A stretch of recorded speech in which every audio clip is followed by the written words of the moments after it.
बिस्मिल्लाहिर्रहमानिर्रहीम। मैं हूँ मोहम्मद अतहर कासमी। मेरे यूट्यूब चैनल में आप हजरात का इस्तकबाल है।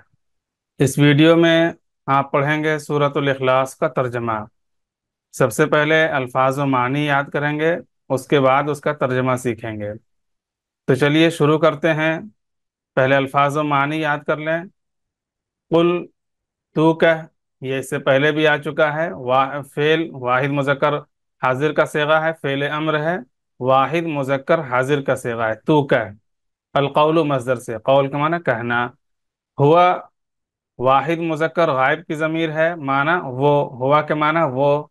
अहदुन के माना एक, कोई। मौका महल के एतबार से तर्जमा करेंगे। असमदु, असमदु के माना बेनियाज। बेनियाज का मतलब होता है ऐसी ज़ात, ये सिफत का सेगा है। ऐसी ज़ात जो किसी का मोहताज ना हो और उसके सब मोहताज हों।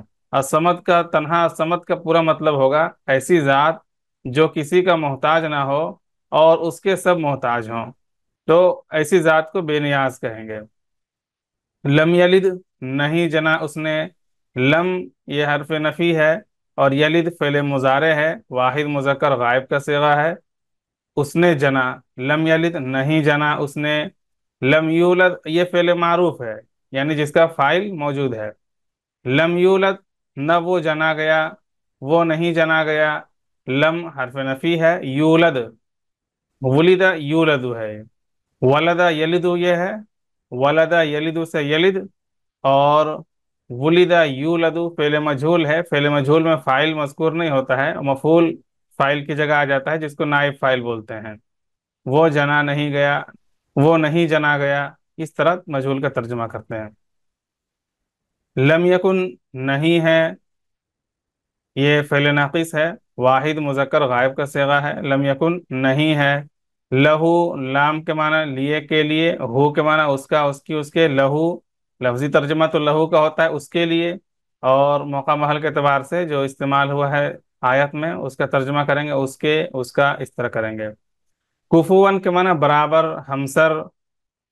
आप इसका तर्जमा, इसके अल्फाज मानी याद कर लें ताकि तर्जमा करने में आसानी हो। और कोशिश करें आप खुद से तर्जमा करने की। चलिए तर्जमा देखते हैं। सूरतुल इखलास का तर्जमा। बिस्मिल्लाहिर्रहमानिर्रहीम।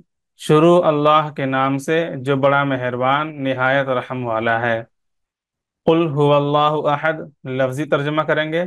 आप कुरान करीम, जो मुतरजम कुरान करीम होता है, उसमें तर्जमा देख सकते हैं। उसमें आमतौर से बा मुहावरा तर्जमा होता है, सिलसिला तर्जमा होता है। यहाँ हम लफ्जी तर्जमा करने की कोशिश करेंगे ताकि ये समझ में आए कि किस लफ्ज का क्या तर्जमा हो रहा है। उसके बाद ये समझने के बाद आप आसानी से बा मुहावरा तर्जमा, सिलसिला तर्जमा समझ सकेंगे।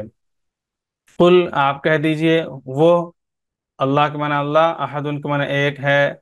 आप कह दीजिए वो अल्लाह एक है। अल्लाह समद, अल्लाह बेनियाज है। असमद का मतलब अभी बताया गया कि अल्लाह ऐसी ज़ात है जो किसी का मोहताज नहीं है और पूरी दुनिया बल्कि सारी मखलूक उसकी मोहताज है। लम यलिद वलम यूलद, उसने नहीं जना, नहीं जना उसने। वलम यूलद, और नहीं वो जना गया। ये तो लफ्जी तर्जमा है। और सलेस्तर तर्जमा इस तरह भी कर सकते हैं। न उसकी कोई औलाद है और न वो किसी की औलाद है। न उसकी कोई औलाद है यानी वो न तो बाप है और न ही किसी का बेटा है। न उसकी कोई औलाद है और न वो किसी की औलाद है। लफ्जी तर्जमा है उसने नहीं जना और न वो जना गया। वलम यकुन लहू कुफुवन अहद, वा के माना और। लम यकुन नहीं है उसके। लहू कुफुवन अहदुन, नहीं है उसके। कुफुवन के माना बराबर, अहदुन के माना कोई। और नहीं है उसके बराबर कोई, बिल्कुल आसान तर्जमा है। और लम यकुन नहीं है, लहू उसके, कुफुवन बराबर, अहदुन कोई। और नहीं है उसके बराबर कोई। उम्मीद है सूरह इखलास का तर्जमा आपको याद याद हो गया होगा। और वीडियो पसंद आए तो लाइक करें, चैनल में नए हैं तो चैनल को सब्सक्राइब कर लें। और अपने दोस्तों के साथ ज़रूर शेयर करें। और इस प्ले लिस्ट को सेव कर लें, इसलिए कि इस प्ले लिस्ट में इसी तरह की वीडियोस डाली जाती है।